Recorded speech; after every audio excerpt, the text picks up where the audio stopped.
Nigel Farage has been issued with an ominous warning by a Chinese journalist, who said the Brexiteer will be crushed in a ferocious verbal clash. Mr. Farage had announced a new campaign to make sure the UK is no longer dependent on China, leading to the Twitter clash. The former Brexit Party leader posted a video on Twitter warning of the threat of China to the West.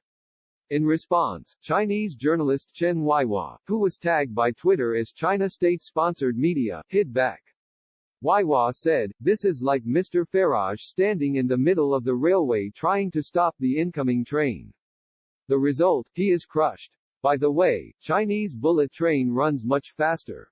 The key Brexiteer responded, "See the arrogance of Chinese state media.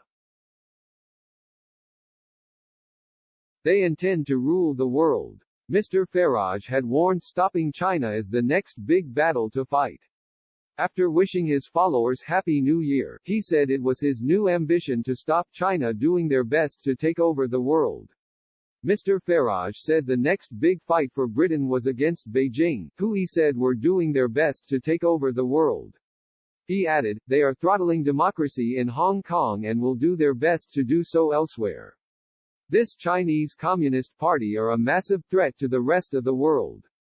They are a threat to our freedoms and the freedoms of other nations."